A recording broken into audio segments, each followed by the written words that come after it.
Querido amigo, antes de iniciarmos o estudo no texto de hoje, eu quero lembrá-los que daqui a 3 programas já estaremos estudando o livro de Ruth. Portanto, vá se preparando, lendo o livro para se familiarizar com ele e preparando também o seu pequeno grupo para estudar em 5 programas esse livro que nos conta uma bonita história de amor. Hoje o nosso alvo é estudarmos os capítulos 17 e 18 de Juízes, que revelam, através de 2 histórias, como viviam os israelitas naquele tempo anterior à monarquia, nesse tempo em que não havia mais contato de um comando geral, de um comando central em Israel. Esses 2 episódios narrados nos mostram como a religião judaica estava se deteriorando. Havia uma apostasia espiritual em Israel e a adoração feita a Yahvé estava completamente paganizada, isto é, estava misturado com a idolatria a outros deuses, atitudes que já tinham sido totalmente rejeitadas pelo Senhor. No capítulo 17, que estudaremos primeiro, veremos uma família que se encontrava numa situação degradante. O filho tinha roubado a mãe, e a mãe amaldiçoava o ladrão. Não sabia que era o filho, mas com a mesma boca, ao invés de discipliná-lo, abençoou o filho por devolver o que tinha roubado. Em meio a tudo isso, fundiram ídolos do lar, buscando segurança para suas vidas. Queriam adorar a Deus, mas o faziam de modo errado, pois não conheciam corretamente a lei do Senhor. Esse era o retrato, esse era o padrão de comportamento daqueles dias. Jesus, uma vez citando o profeta Isaías, em 29:13, disse o seguinte: esse povo honra-me com os lábios, mas o seu coração está longe de mim. Mateus 15:8. Essas palavras foram muito sérias e merecem toda a nossa atenção para que não experimentemos essa queda espiritual que Israel vivenciou naqueles dias. Ora, diante desse quadro caótico, sugiro como título para esse capítulo a seguinte expressão: os passos para o declínio espiritual. Esse título pode ser colocado dessa maneira, pois, ao resumirmos o capítulo, a frase que nos desafia e que pode ser aplicada em nossas vidas, pode ser expressa através da seguinte expressão, da seguinte afirmação: a busca pela segurança que não está em Deus leva todos que assim procedem a um inevitável declínio espiritual. Eu repito essa frase que resume todo o capítulo 17. A busca pela segurança que não está em Deus leva todos que assim procedem a um inevitável declínio espiritual.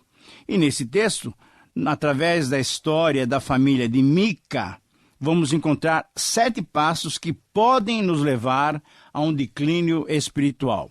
O primeiro passo para o declínio espiritual é abençoar ao invés de disciplinar pelo erro cometido. Versículos 1 e 2. O que temos aqui é a narrativa que mostra como era a vida cotidiana daqueles dias.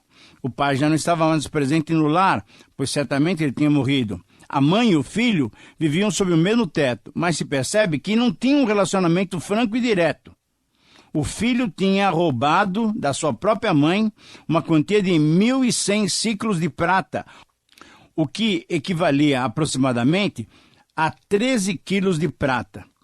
Mica, o filho, cobiçou e roubou o dinheiro da sua própria mãe, e essa, dando falta do dinheiro, começou a praguejar, começou a amaldiçoar o ladrão que tinha lhe causado esse dano, sem saber que era o seu filho.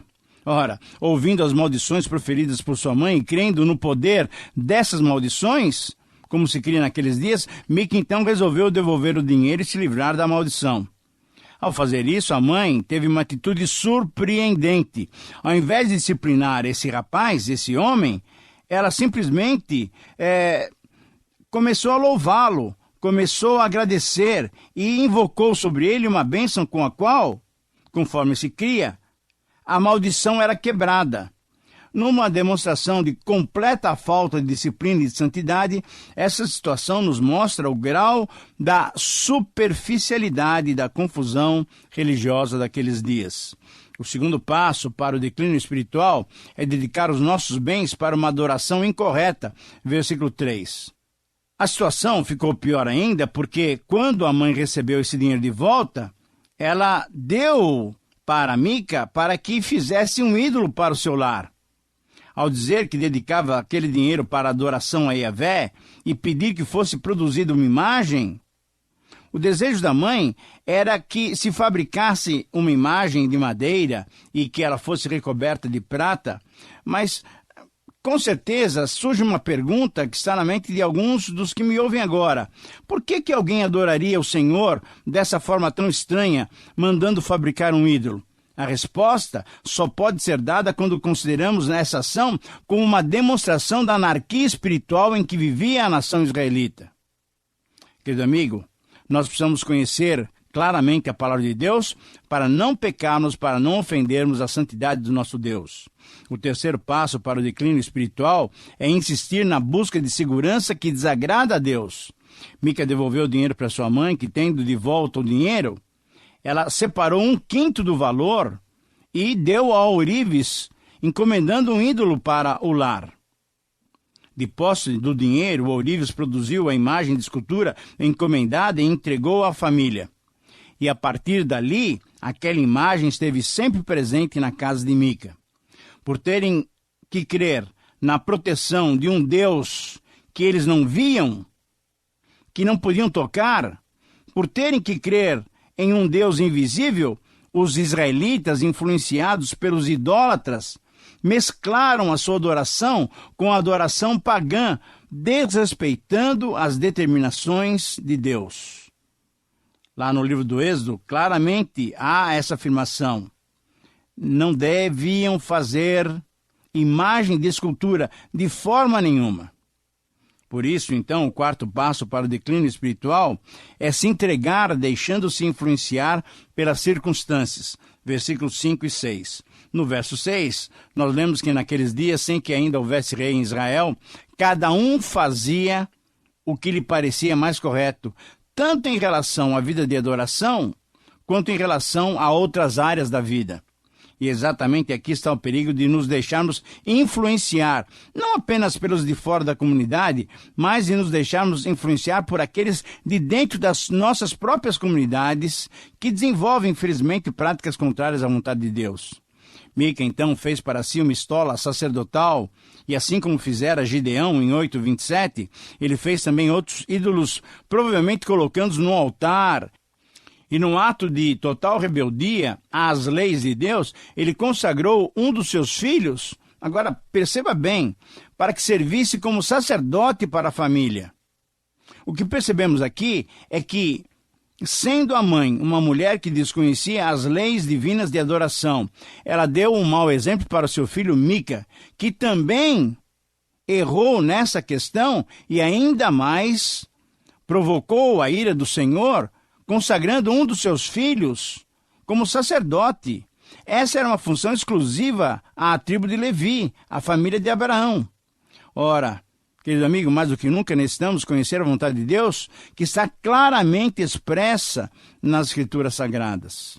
O quinto passo, então, para o declínio espiritual é procurar o próprio bem, rejeitando a vontade estabelecida por Deus.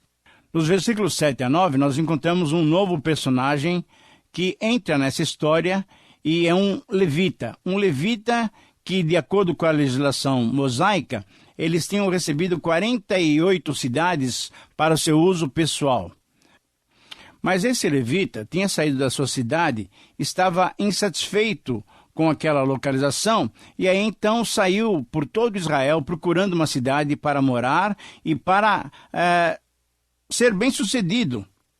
Chegou até a casa de Mica. E pelo que se deduz do texto, Mica não tinha acesso a esses serviços levíticos que estavam espalhados por todo Israel. Ora, então, uniu-se o desejo de Mica por proteção e a insatisfação desse levita que abandonou a sua cidade. E aí, então, nós temos a sequência dos acontecimentos. Querido amigo, é possível percebermos como as circunstâncias, em muitas ocasiões, nos apresentam situações que nos levam a ficar mais distantes de Deus. Que tenhamos princípios bem estabelecidos para resistirmos com firmeza a essas situações. O sexto passo para o declínio espiritual é associar-nos com outros que também desobedecem a Deus. As circunstâncias uniram esses dois israelitas descontentes. Mica tanto queria proteção para seus negócios que tinha roubado a sua própria mãe. E o levita também era alguém insatisfeito. Ele estava descontente com o lugar designado por Deus para o seu ministério. Estava descontente com o ministério levítico e desejava e buscava a autorrealização em outras circunstâncias. Quando esses dois se acharam, quando esses dois se uniram, quando houve uma oferta financeira em meio às negociações, o declínio espiritual estava cada vez mais patente.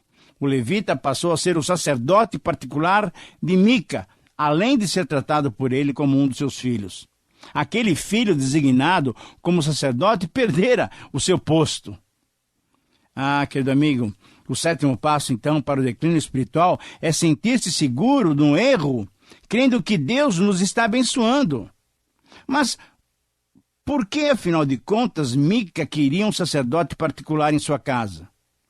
Certamente, Mica estava à procura de um sacerdote pessoal para legitimar a sua religião, que era híbrida, isso é, uma adoração a Yahvé misturada com adoração idólatra, com formato pagão.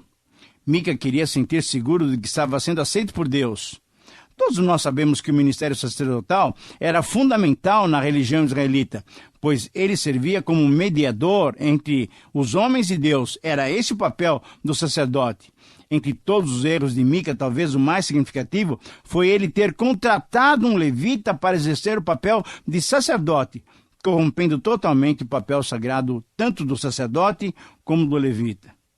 Querido amigo, quando não buscamos em Deus a verdadeira segurança, cometemos erros em cima de erros e assim nos alicerçamos em elementos falsos que não conseguem nos dar o que tanto procuramos, isso é, a segurança que só vem do Senhor. Espero que você se lembre do Salmo 121, 2 e 3. O meu socorro vem do Senhor que fez os céus e a terra. Ele não permitirá que os meus pés vacilem, não dormitará aquele que me guarda. Muito bem, depois desse primeiro episódio, nós vamos agora para o capítulo 18, que, numa certa sequência, mostra também essa situação em que Israel se encontrava. Nós vamos encontrar aqui a tribo de Dan, demonstrando também que não se respeitava as determinações de Deus. Por isso eu sugiro como título para esses 31 versos do capítulo 18, a seguinte expressão: fugindo das dificuldades a qualquer preço. Ora, sendo que a tendência humana é sempre livrar-se das dificuldades, ao estudarmos esse capítulo, em resumo, podemos dizer que a afirmação teológica que nos chama para essa atitude pode ser expressa da seguinte maneira: o desejo humano de livrar-se das dificuldades pode levar-nos a uma adoração pecaminosa. Eu repito essa frase, que é a frase que sintetiza o capítulo 18. O desejo humano de livrar-se das dificuldades pode levar-nos a uma adoração pecaminosa. E quando detalhamos esses versos, podemos ver exemplificadas 7 ações que desenvolvemos no desejo de nos livrar dessas dificuldades. Em primeiro lugar, desejamos nos livrar das dificuldades rejeitando as designações de Deus para as nossas vidas. Versículos 1 e 2. Quando Israel entrou na terra prometida, pela sorte, várias tribos receberam os seus quinhões, isto é, as suas porções de terra. Dan também recebeu a sua, porém, Dan não aceitou aquele sorteio, aquela orientação do Urim e do Tumim, e assim, ao invés de agirem com fé em Deus e com força baseada no próprio Deus e lutarem para conquistar o seu território, eles atravessaram toda a Palestina de sul a norte para buscarem um novo território mais fácil de ser conquistado. Em segundo lugar, desejamos nos livrar das dificuldades, mesmo buscando hipocritamente agradar a Deus, conforme os versículos 3 a 6. Chegando ao norte do território da Palestina, na região montanhosa de Efraim, chegaram à casa de Mica e ali pernoitaram. E conforme o versículo 3, muito provavelmente, através do sotaque, eles reconheceram que havia um israelita do sul junto à família de Mica. Era o levita, aquele levita sacerdote vindo de Belém, de Judá. Depois de perguntaram o que ele fazia tão distante do seu território e saberem que ele tinha sido contratado como sacerdote, pediram-lhe então que ele consultasse o Senhor para saber se teriam êxito no cumprimento da sua tarefa. Querido amigo, o que eles estavam pedindo era um oráculo, provavelmente mediante o uso da estola sacerdotal e dos ídolos da família de Mica. Mas Deus já tinha revelado a sua vontade mediante as distribuições feitas às várias tribos, conforme Josué 14 até o capítulo 20. Estavam buscando um oráculo que garantisse o sucesso da sua viagem. Agora, o levita deu-lhes o quê? Deu-lhes uma mensagem que eles queriam ouvir. Vão em paz. Até mesmo ele teve o cuidado de lançar mão do nome do Senhor a fim de emprestar na sua mensagem maior credibilidade, maior autoridade. Quando desejamos nos livrar das dificuldades, querido amigo, infelizmente, cegos por esse desejo, buscamos quaisquer palavras que possam apoiar as nossas iniciativas. Em terceiro lugar, desejamos nos livrar das dificuldades interpretando a vontade de Deus como sendo a nossa vontade. Ora, depois de terem encontrado Laís ou Lesen, conforme Josué 19:47, encontraram nessa cidade um bom território de fácil conquista, eles entenderam que ali era o local em que Deus tinha lhes preparado para pousar, para ficar, para estabelecer a sua tribo. A palavra que usaram para despertar e encorajar os demais damitas foi bem diferente do relatório que, há centenas de anos atrás, os 10 espiões deram ao povo de Israel. Aqui, eles incentivaram o povo de Dan a ir para aquela cidade de Laís para tomar posse daquele território. Era esse o espírito dos danitas que não aceitaram e não lutaram pelo território que Deus tinha destinado a eles. Em quarto lugar, desejamos nos livrar das dificuldades apoiando-nos no roubo daquilo que só nos dá falsa segurança. O salmista, no Salmo 42:7, diz que um abismo chama um outro abismo, levando as águas para as suas cachoeiras. Assim como essa descrição, assim agiam os homens da tribo de Dan. Foram 600 homens preparados com as suas armas de guerra para atacarem Laís. Passaram antes na casa de Mica e ali os 5 espiões contaram ao esquadrão danita que aquela casa possuía um altar, possuía ídolos do lar e também uma estola sacerdotal. O que eles fizeram? Roubaram tudo aquilo. O roubo desses objetos de culto se tornaria a origem da posterior idolatria da tribo de Dan. Em quinto lugar, desejamos nos livrar das dificuldades associando-nos a uns e desprezando outros descontentes. Quando o levita, sacerdote, percebeu que tinha sido alvo do furto dos seus objetos de culto, reclamou dos danitas. Mas foi prontamente surpreendido com uma proposta vantajosa, uma proposta financeira. E aí, o que ele fez? Ele decidiu seguir com a tribo de Dan. Mica aprendeu a lição de que os deuses e o levita, sacerdote que ele tinha consagrado, não lhe davam qualquer segurança. Na verdade, não o protegeram desse terrível desfecho. Por isso, em sexto lugar, desejamos nos livrar das dificuldades, derramando a nossa impiedade sobre alguns inocentes. E foi isso que aconteceu. A tribo de Dan foi totalmente dura contra a cidade de Laís, um território que o Senhor não tinha designado para ser conquistado.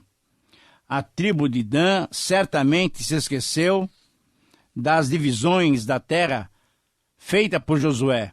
O território que lhe coubera por sorteio ficava lá no sul, entre as tribos de Judá e de Efraim.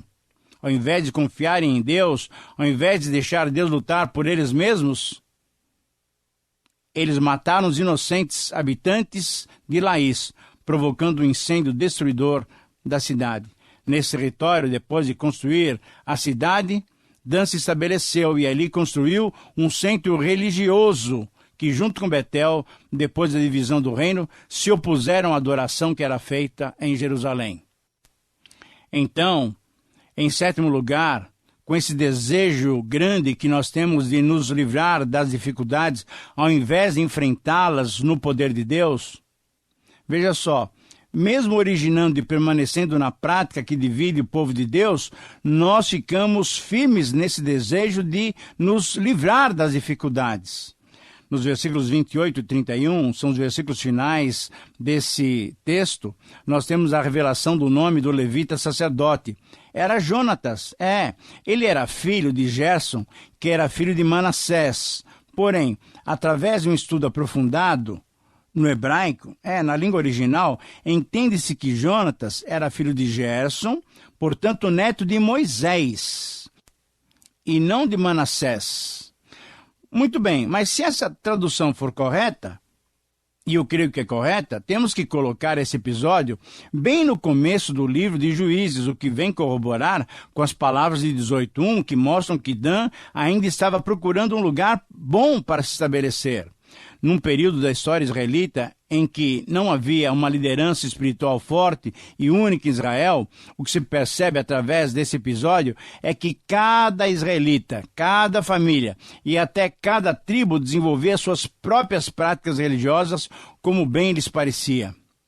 Querido amigo, o capítulo termina com esses versos, mas em resumo é possível verificarmos que por esse declínio espiritual e por esse desejo ardente de não enfrentar as dificuldades, muitos erros foram cometidos. Nesse episódio, a mãe de Mica errou ao não disciplinar o filho por causa do roubo. Mica errou por estabelecer um santuário próprio, consagrando para si um sacerdote. O levita sacerdote errou por não ficar na cidade para a qual Deus tinha lhe designado, e por mesclar a adoração a Yahvé com práticas idólatras pagãs. Os danitas erraram ao rejeitar o território que Deus lhe tinha dado. Erraram ao roubar os ídolos de Mica. E erraram também ao contratar o levita como seu pai e sacerdote, conforme o versículo 19. Os danitas erraram ao matar os inocentes habitantes de Laís.